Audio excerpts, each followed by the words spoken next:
Dear ladies and gentlemen, I'm more than happy to close this debate and this debate tournament. I'm going to summarize this debate and show you just how delusional were the government.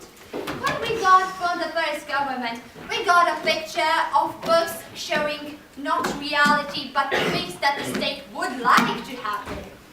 They proposed a nice picture of both women and men in construction, that a man such as I am would bring and carry on the same ways as a man would do. Maybe this would be very nice, but this does not happen in reality, unfortunately. What we were proposed by the second government is basically a delusional thing to call everyone it.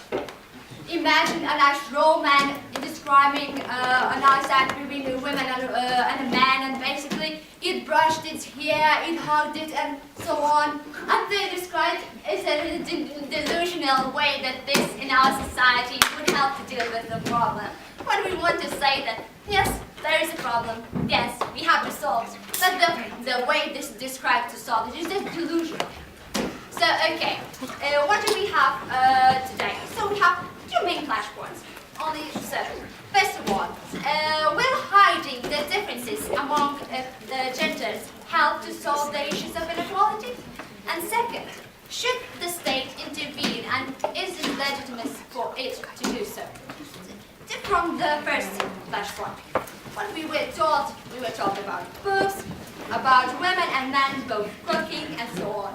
What they were proposing, that books should be some sort of propaganda showing what is not true and what is not a reflection of reality, that somehow we should intervene into romance, into Shakespeare and so on, and change all the she, he and so on, and to make only one it.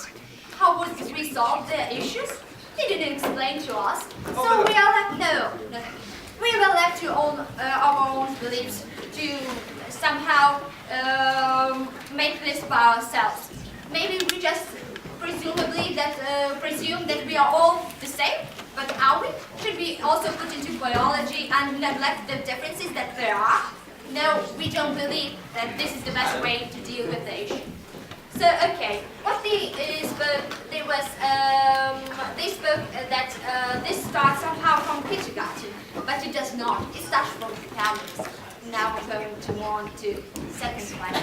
So, this happens not from kindergarten, as my partner is. This happens from the family. The family decides, it is the first one who decides what toys a girl or a boy gets. It decides its first child's first toys and so on. It is not in kindergarten, and some children even don't go to kindergarten, simply just reflect that thing. I want to speak now about the role of state and parents that my partner clearly explained to you. That basically parents will not be changed. Now, how we are how they are proposing to deal with the issue is basically not to go into its roots, but just going somehow and putting on propaganda on what the state wants us to believe in.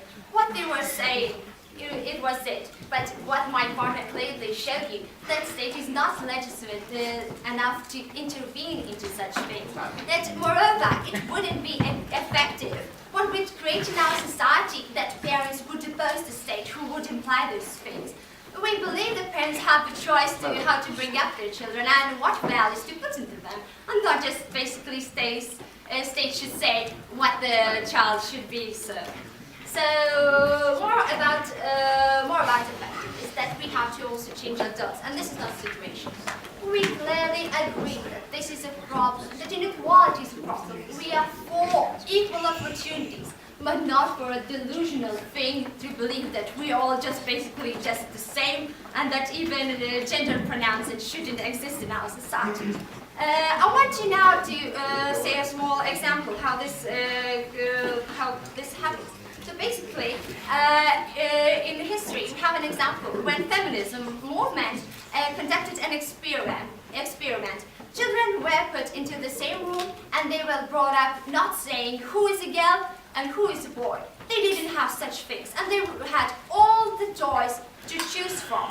And what happened? This brings us debate to why we won. Because girls tend to choose choices that were dolls and boys chose cars. Of course, we have certain exceptions and so on, and we agree that this is the case, and we should also look at that. But basically, we have to remain not delusional. We have to create equal opportunities and equal rights, but not to be delusional. As stated, basically we are all the same. Okay. Please explain how our model says that one or the other choice is bad, not the fact that we propagate that both choices are bad. Yeah. Our model doesn't say that one or the other thing is bad, but it says that both are good. How do your harms come through legitimately? One thing is good.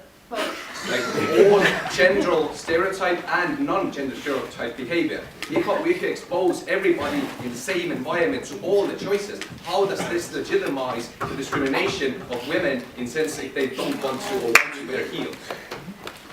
Okay, I'm very sorry. Maybe it is of their delusional case that I got just so carried away that I didn't get there.